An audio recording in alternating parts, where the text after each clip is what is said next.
the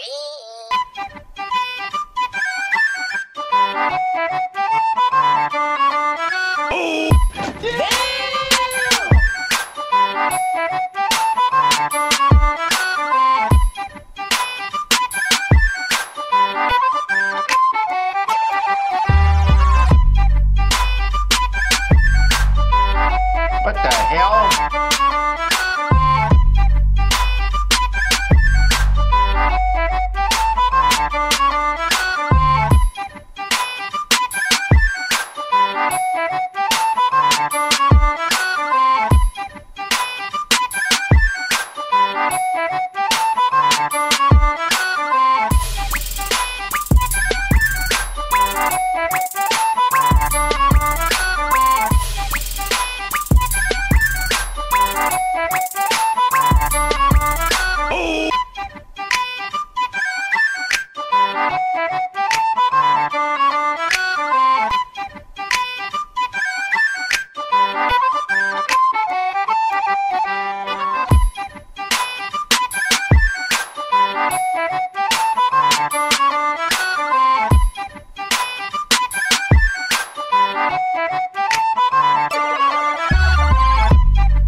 Here we are, a million stars floating over our heads.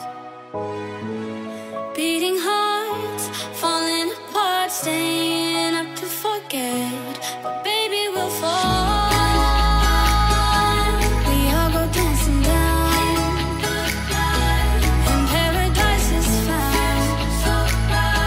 We're shaking up the ground, 'cause there ain't no stopping love.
Ok, thì chào các bạn. Hôm nay mình dẫn các bạn cách gấp một cái chong chóng có thể bay lên được nha.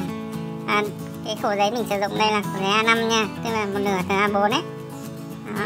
Đầu tiên thì các bạn cần kẻ cho mình 3 cái line đường thẳng.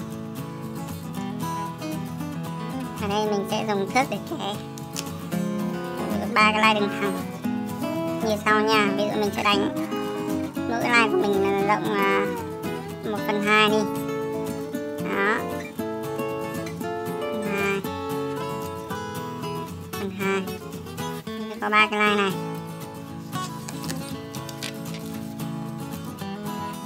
1, 2, 3. Ok, bây giờ mình sẽ kẻ nó.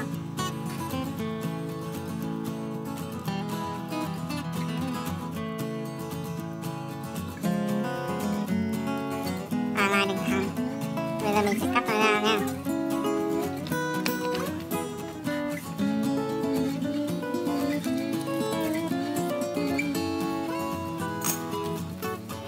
Có cái line như thế này. Bây giờ các bạn cần cắt cho mình một đoạn là khoảng 5 cm nha. 5 cm nha. 1, 2, 3, 4, 5. 5 cm nằm ở đây.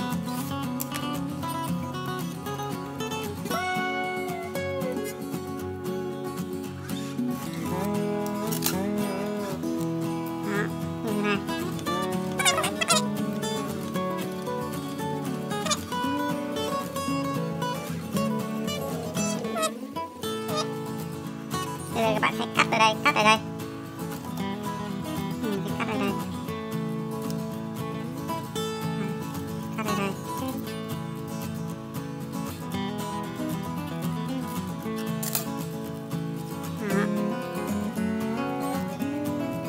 Rồi mình sẽ gập cái phần này vào. Đó, ở dưới phần này mình sẽ cắt khoảng 1/3 cắt vào trong. Đó, phần này cắt 1/3 vào trong. Đó, bây giờ mình sẽ gập cái phần này vào.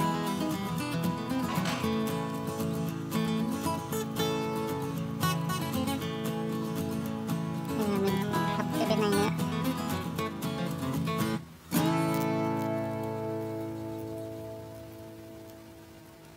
Đó, mình đã được một cây như thế này.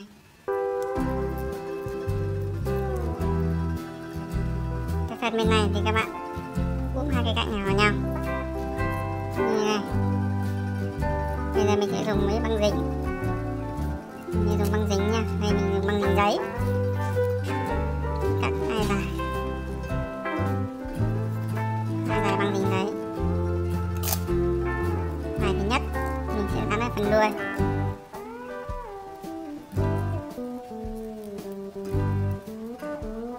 Đuôi thì mình gập lên một chút, mình cắt bớt cái này đi.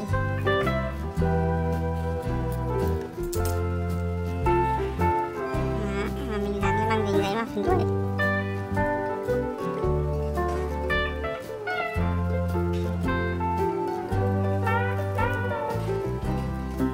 Như thế này. Còn một cái phần băng dính này, mình sẽ dính cái này vào. Đầu tiên là mình sẽ dính cạnh này vào này. Đó, tiếp theo mình cắt bớt đi. Mình chỉ để như thế này thôi. Và mình sẽ dính cái này phần này vào. Mình vuông góc nha. Đó. Bấm nữa là nó băng cho dính. Rồi, ok. Như vậy là mình đã xong. Bây giờ mình sẽ bẻ phần cánh. Phần cánh thì các bạn bẻ hơi chéo một chút.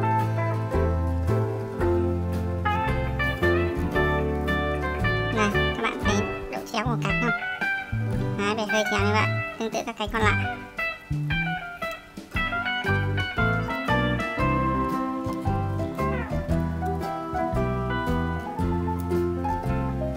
Đấy, bây giờ các bạn bẻ ngược ra, bẻ ngược ra.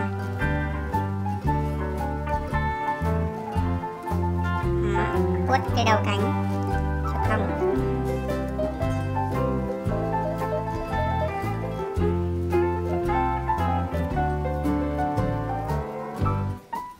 Đó, phần này các bạn cắt vát nha.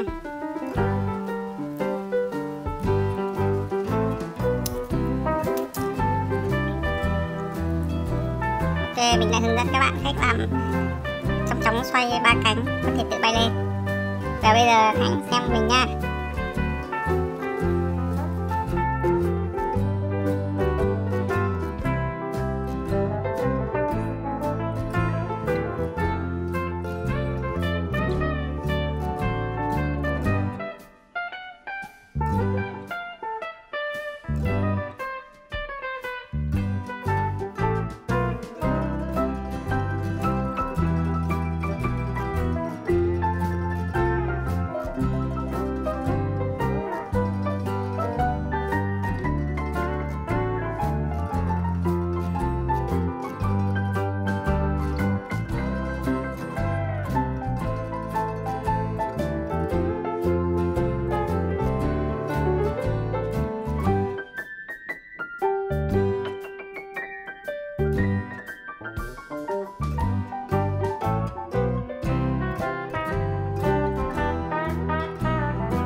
Yeah.